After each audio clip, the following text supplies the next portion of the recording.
A really interesting whole setup with 100 Years Quest has to do with the dragon gods themselves. Obviously, they're all their own individual kind of existences and setup, but them as a concept and them as setting within the story, because there's the whole opening bit about them being stronger. Well, one of them claims to be stronger.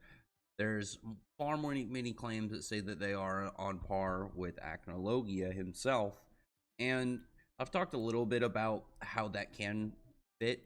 The fact is that Acnologia, though, is the strongest. I mean, Mishima has said this. The thing that makes him way more dangerous is the fact, as a Dragon Slayer, his power level ceiling is so high. Because, you can have a Dragon Slayer and it's like, oh, there are 5 fighting an 8. Oh, it's like, well, how is this 5 going to beat an 8? But the thing with Dragon Slayers, Slayers in general, but mostly Dragon Slayers, is their ability to intake their attribute and convert that into power. So obviously, the easiest example is, look at Natsu versus Jalal back in the first time Natsu went Dragon Force.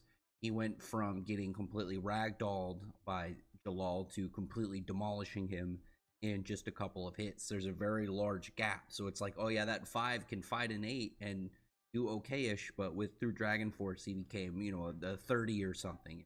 Just throwing out random numbers, it's just an explanation of kind of how it is. So it's like if you took Selene and Acnologia and put them in a fight where they were completely equal, but Acnologia has the ability to continuously intake magic and become stronger and stronger, keep his stamina and his magic quantity always up, then he's going to, one, be able to defeat her by numbers, but two, he is going to just keep escalating stronger and stronger.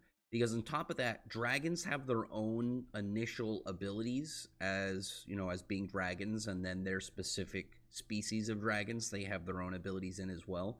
But they can learn magic in addition. And similar to Viernus having alchemy, it's in addition. It's something that they aren't born with the same level of dependency as human wizards are, but dragons can further augment and enhance their capabilities through learning these extra types of skills and whatnot. Like, you could be a wizard and be perfectly fine adept with magic, and you need magic for your body to function properly at that point. But you can learn things like curses, spiritual arts, alchemy, or just general science, whatever, in just having an extra skill. It just kind of depends on you. But with the dragon, obviously, they are, not unaging, but they, as far as we know, they don't have an age cap where it's like, oh, they die at the age of 2000. We have no idea. We have no idea how old that they live naturally. So anytime we have a dragon, we just kind of have to estimate their age just based off of either strength or knowledge of what they talk about in the story. Like, pretty much the only dragon really that we can kind of get a fair age assessment of is Ignia, just because of his ties to Ignia, and it makes sense for him to been pretty young, at least when Acnologia started on his genocide camp. But where I'm kind of going with this is where you look at the capabilities of the dragon gods, you can say, okay, yeah, logically they are around his level, but the fact is that in a 1v1, he's going to just come out on top from the fact that they're going to lose an area of capabilities trying to fight him. And on top of that, with, being in a world of magic, there's ether nano just in the air itself. So he's always going to have at least some degree of being able to intake magic around him and either regain magic and stamina or just get outright stronger. So it's always something that has been kind of like, especially early, just because when they were introduced, we were like, is that true or is that just kind of hype cap? But I would say that claiming that they are on par with Acnologia makes, as far as I know, sense, because Acnologia, though extremely powerful, he was not as active after he, drove the dragons to near extinction, whereas half of the dragon gods seem to gain a lot of their power from schemes and tactics in order to further augment and increase themselves, kind of like Alderaan resting for 300 years, absorbing all the nutrients, their magic and their life, so he could just continuously keep growing. But where I'm going with all this is there is one dragon who claims that he is stronger. And when he talked about it, he said that the dragon gods eclipsed Acnologia, but everybody else has said that they're on par, or it's like, oh yeah, we're all equal. The only one that seems to be kind of like speak out about about this and always put themselves on top is Ignia himself. And I feel like Ignia only said the other dragon gods because it's like, well, they have to be stronger than him, because it's like, well, if I'm stronger than them and I haven't killed these guys yet, then they must be around equal to me, because I don't want it to make me look like I'm just not getting stuff done. And I can kind of see that, because I fully believe he's got that whole sore loser aspect, kind of like Natsu. He probably doesn't lose too many things, but still, I imagine he would have that same mentality where he's just kind of petty about any form of even small L that he would take. But Ignia, claiming this, and then when you put him against Acnologia, where does that really set him? Where does that make you think, okay, if they fought, what exactly is going to be the outcome? So, one, Mishima has said that Acnologia is the strongest in the verse. This was like 2 years ago, but I'm willing to bet he had, at least a fair kind of gaugement of where the dragon gods were. Maybe he didn't want to say that, oh, Ignia is stronger because it's going to do something with the story. But I think that Ignia holds the highest potential out of the dragon gods to be able to be stronger than Acnologia, or at least defeat him in a fight. So, looking at it, when you really kind of want to gauge stuff, like I said, dragons use magic, but they are not bound to magic. A dragon slayer is using 2 types of abilities at the same time when they're using their magic. They're also using the dragon attribute. They do stem with magic, but they are resulting in 2 things. It's kind of like how curses are both magic. Well, sorry, not curses. Devil slayers have both magic and curses at the same time. It's like, well, Gray has, he's using a magic, but we know that Bloodman copied specifically the curses, or I guess integrated. We don't know how he got them, but had the curses of Tartaros. And on top of that, Invil talked about a curse coming from devil slaying in general. So it's like, okay, well, this is 2 things relatively at the same time. And and dragon slaying is of a similar manner. And that's why you need the dragon attribute as well to hurt dragons. You need to be able to bypass that. And on top of that, it's why when we have cases like the Dorna Anim, where it has wizard canceller armor and just nulls magic, dragon slaying magic is still able to hurt it, because though it stems from magic, it also has something that is not magic once it actually makes contact. I guess you can kind of describe it, because it's kind of hard to think. To kind of wrap your head around. It's kind of like how there are ways for you to use heat to make cold. I know there's a whole thing of kind of like how fridges, freezers work. I know there's a dude in Fire Force that has an ability around that. He's got that trumpet, or not trumpet. Is it a tuba? I don't know. It's some form of musical instrument, wind brass or whatever the fuck. But it's done in a way so it's it's using something to result in a different manner. If I had more grasp on large scale science, or something, who cares? Ignia would be able to fight Acnologia more so than most of the characters. As far as we've seen him, he seems to just be pure dragon. We haven't heard him really talk about magic. I mean, he does use basic transformation magic, but we haven't seen anything that would be like, oh, I've mastered this magic to do something. Maybe he has. We don't really know. That'd be really interesting if you think about it. It's like, what if a dragon learned dragon slaying magic? So you essentially be like, if you wanted to have essentially copy Natsu's lightning flame dragon mode, if he learned lightning dragon slaying magic and then applied it to himself, it's just something neat to think about. I don't know. That's just a theory to throw out there. That I don't think that one holds any ground, but that's more of a dragons in general theory. But he, as we've seen, is going to be using primarily dragon fire, the fire from his species as a, dragon. And from that, Acnologia is going to be having to use his normal set durability and ways to either avoid, tank, counter. He's not going to be able to have the whole, dragons are borderline immune to magic whole aspect of the species, because Ignia just doesn't have to rely on magic. Maybe he has something up his sleeve, but he has the whole fact that he doesn't rely on it. So none of his attacks are going to just be magic centered or magic stemmed. They're going to be dragon focused, essentially. So he has that aspect, which would take a good chunk away from Acnologia's whole moveset and his countering abilities.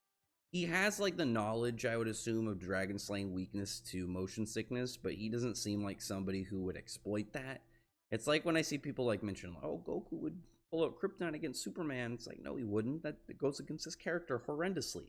You know, he risks stuff all the time to get a good fight. So I could see the same thing with Ignia going on. But when you look at generally what he's been up to as well, I think that's the biggest thing in Ignia's corner that builds him a pretty much like a whole idea of how strong he actually is. Because when, I talked about it a little bit before, probably talked about it a good chunk in random different segments. I can't reference them right now. Go check out my Ignia villain antagonist video. I did that recently. It did surprisingly well. Thank you, everybody, as well. But Ignia, unlike the other dragon gods, like I said, Alderaan had a whole way where he could rest, recover from everything, and then fix himself and regain power as well as gain more power. But with Ignia just seemed to, I would imagine, train, because he mentions that he wanted to test his strength. And I would gauge by that to say that he hasn't been just kind of hanging out, growing in power. He's probably been pushing himself, getting stronger and stronger, and actually training to get to this stage faster and faster. Because there's a very high possibility that dragons are kind of like how Frieza was, where Frieza just went off of his innate strength, and then it wasn't until he got the gold form, like he trained for, what was it, like a week or something, got the gold form, and then he went and trained for 10 years and got the black form. So that could be a similar thing with Ignia, is maybe Ignia was like, well, how do humans keep managing to one-up dragons? Obviously, that's going to be like, well, every 1,000 humans ends up dying at the very bare minimum to defeat one dragon. Not just random humans, but like wizards and stuff that challenge them. But when you kind of gauge that out, it's like, well, there's, as far as we know, far more humans than dragons. So it's like, okay, you have to look at it and then say, well, there's all these guys. What is making these ones that manage to defeat a dragon significant? I would imagine that at some point, similar to Selene, he probably went and experienced what humans were like. Even if it was like, say, like, a couple weeks, maybe he turned in his human form, went around and just kind of like observed them, and maybe found out about like rigorous training, devoting yourself to a cause and a goal. Because on top of that, he not only has his goal of fighting Natsu, but he has this whole thing about like the Age of Dragons that he's trying to bring back. So he's got a large scale goal, and he's got his own personal goal. So this is a man who's got an idea of where he's going with his life and where he's trying to direct his whole goalpost. So I like the idea a lot that he learned from humans essentially something that he wouldn't know as a dragon. Because with dragons, they're probably more of like a dog eats dog kind of world where the strong survive and the weak die. I don't imagine it's like, yeah, dragons were fighting all the time. It was like a war zone. But it's one of those things where it's probably like, oh, a dragon already lives in this area. Your options are to see if you're stronger than this other dragon or to move to somewhere else. You aren't going to be able just to coexist because that dragon is going to come fight you. And at that point, it's going to be an all-out bloodbath. And you have to kind of decide from there. It's not like, you don't have as many options as the humans do.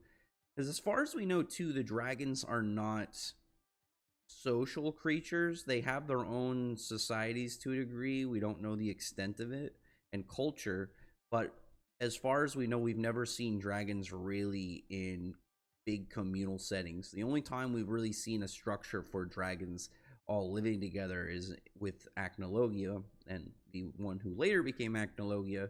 And we saw how that all kind of turned out.